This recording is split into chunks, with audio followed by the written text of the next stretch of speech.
Muli saya kucing ka mana bang video ya ke saya. Tapi harus masuk pertanyaan nu Itu pertanyaan, Mbak. Selamat sore, Bu. Sore, Ibu. Izin, Bu.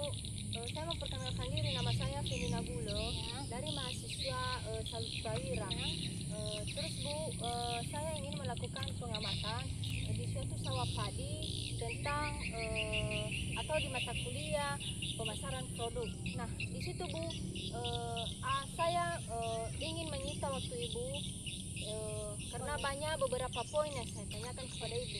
Sebelum itu, mohon perkenalkan diri Bu, nama, desa, dan umur berapa mengabdi di sawah ini Bu. Baik, perkenalkan nama saya Ibu Manisa Zebua, umur 29 tahun dan tinggal di Desa Kodo, Kecamatan Kodo, Kabupaten Nias Selatan, dan saya mengabdi di sini selama 3,5 tahun sebagai petani. Baik Bu, terima kasih.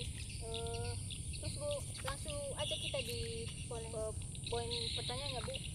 Di sini Bu ada beberapa pertanyaan yang menjadi pertanyaan saya Bu di mata kuliah pemasaran produk ini, yaitu saya ingin menanyakan kepada Ibu bagaimana penerimaan dan penyimpanan bahan di sawah padi ini Bu. Kalau itu Bu, kegiatannya itu mulai dari mencari benih yang bagus, mulai dari membeli pupuk yang bagus juga, dan menyiapkan alat-alat seperti cangkul dan parang. Begitu ya Bu. Baik Bu, kita langsung dengan pertanyaan kedua tentang operasi atau proses perubahan bahan. Jadi di sini Bu yang kami tanyakan, apa saja kegiatan operasi atau proses yang dilakukan untuk mengubah bahan mentah menjadi produk jadi mulai dari awal sampai panen Bu. Nah kalau itu Bu, caranya itu tanah diolah dulu, baru dibibit, ditanam, terus dijaga, diberi pupuk, dibersihkan tumpukan rumput-rumput gulmanya, dan selalu diberi air sampai tumbuh besar. Lalu sudah, kalau udah menguning itu tandanya udah siap panen ya Ibu.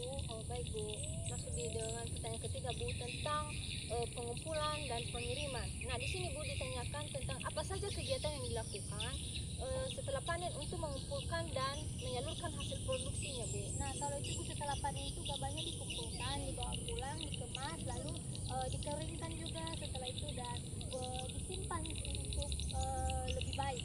Baik Bu, sekarang kita masuk di pertanyaan keempat tentang pemasaran dan penjualan. Nah di situ Bu yang kami tanyakan, keempat bagian strategi pemasaran dan penjualan yang dilakukan supaya konsumen mau membeli produk apa Ibu?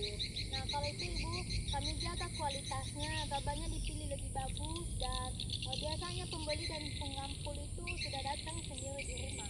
Baik Bu, yang menjadi pertanyaan kelima Bu tentang pelayanan dan jasa. Nah di sini Bu yang kami tanyakan kepada Ibu, apakah ada pelayanan atau jasa tambahan yang diberikan kepada pembeli setelah mereka membeli produknya Bu? Nah kalau itu Bu, untuk pertanyaannya, itu sudah, kalau ada pesanan banyak baru kami bantu angkut, lalu kami antarkan sampai ke rumah, lalu kalau ada yang kurang cocok kami dapat terima untuk dikembalikan. Baik Bu, terima kasih. Dan sekarang kita lanjutkan dengan pertanyaan ke-6 Bu tentang tingkat kebaruan produk. Jadi yang kami tanyakan di sini Bu, apakah padi dan beras ini dianggap produk baru atau produk pengembangan dari yang sudah ada atau memang sudah lama ada di sini Bu? Nah kalau itu Ibu, produknya itu yang sudah lama ya, sudah ada sejak nenek moyang kami. Kami dulu hanya saja kadang jenis bibitnya itu diganti jadi lebih unggul supaya hasilnya lebih baik dan banyak produksi yang baik. Terima kasih Bu. Dan kita lanjutkan dengan pertanyaan ke-7 Bu tentang posisi produk. Nah di sini kami tanyakan, saat ini produk ini posisinya bagaimana? Apakah masih baru, sedang berkembang atau sudah stabil? Nah kalau itu Ibu, stabil dan pasti ada pembelinya, karena ini makanan pokok, jadi dari dulu sudah sampai sekarang tetap dibutuhkan semua orang. Baik Bu, kita masuk dengan pertanyaan terakhir Bu tentang nilai tambah. Nah nilai tambah ini Bu yang kami tanyakan kepada Ibu, kapan produk ini harganya jadi lebih mahal atau nilainya bertambah? Apakah saat masih gabah atau setelah diolah jadi beras Bu? Nah kalau itu Bu, otomatis bertambah mahal kalau sudah jadi beras Ibu. Kalau gabahnya harganya murah, tapi kalau sudah digiling Jadi beras itu sudah bersih dan putih, biasanya nilainya itu langsung naik banyak, lalu itu untuknya juga banyak ya Bu. Terima kasih. Oh, baik Bu, saya berterima kasih kepada Ibu di mana penjelasan-penjelasan Ibu yang Ibu uraikan jadi sangat jelas kepada saya dan sangat mudah membantu kami dalam menyusun laporan kami Bu. Terima kasih Bu karena sudah menyita waktu Ibu beberapa menit. Terima kasih. Terima kasih Bu.